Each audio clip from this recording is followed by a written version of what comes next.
let me show you something. They did the same thing with Rochelle, the caseworker in CSS, that they did with my aunt. So when I called her, let's go all the way back. When I called her *67 right here. Okay. And she asked me, she said, "Would you get a new number or something?" I said, "Yeah." And she said, "Well, something else, like real fast talking, kind of." And I'm like, well, I told her I was having a hang up with my service, my data connection on my phone, which I am. I have a ticket in with Boost Mobile for that. Like, they completely depleted my data so that I wouldn't play songs in the car. Like, so right now I have a loaner. I picked it up today. They didn't want me to play songs in my car when I had it, and they definitely didn't want me to play it in this Mercedes loaner that I have. So my internet on my phone doesn't work at all. If I'm out somewhere and I need to find my way back to the expressway, like, I don't even have a way of doing that because of what they did. And on the carrier's end, Boost Mobile's end, it's not showing anything for my data.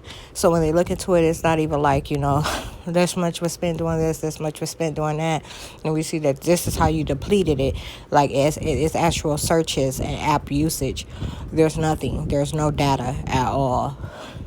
So called her *67 hours later.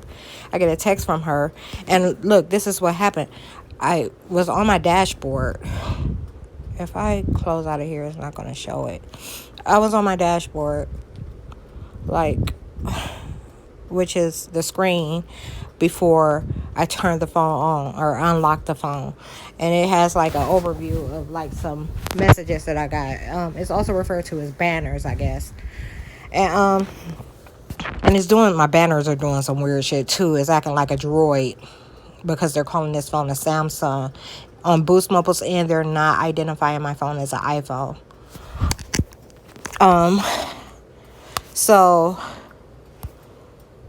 And I'm looking around. I'm like, I saw a text message from her. So first place I go is my email, and I've already cleaned it out by now. But I'm like, where's my, like, I seen a text message from her. So where's the, the email?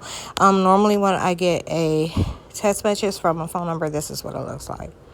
I'll get an email, let me know that I have something in my Google Voice. So I came in here and I look around, and then I go here and I check here, and I'm like, there's nothing from her recent, and I go back and forth a couple of times looking for it, and there's nothing.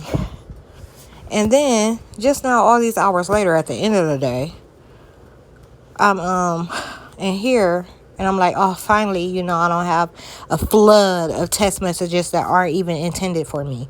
Like, because that's what was happening with that other phone number. I was getting somebody else's messages. I had like maybe 2. I cleaned those out, and this is what's left. And in fact, this is my ticket number right here, that VTM. That's my ticket number with Boost Mobile. And then I seen I had a message from her number. I have a message from her number. A number that she doesn't have for me. And when they do shit like this, they do it just for the day, and then they'll reprogram them, and she'll never contact me on that number again. Same way my aunt did. They'll go back to using the number that they have for me. But this is to fake a connection, fake that someone has a way of directly contacting me when no one does. If you don't have my phone number, you can't get directly through to me. You have to go through my Google Voice, and that's a screen service. If I even get the call, I haven't even linked the 2 phones. I haven't linked the 2 phone numbers. So right now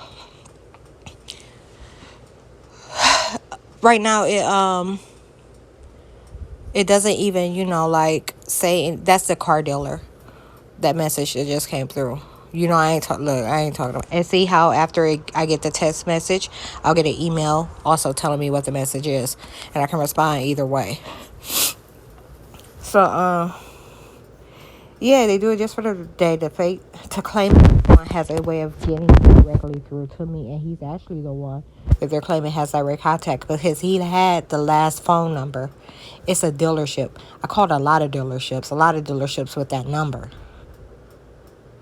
It didn't matter. I was searching for a car. You get what I'm saying? So,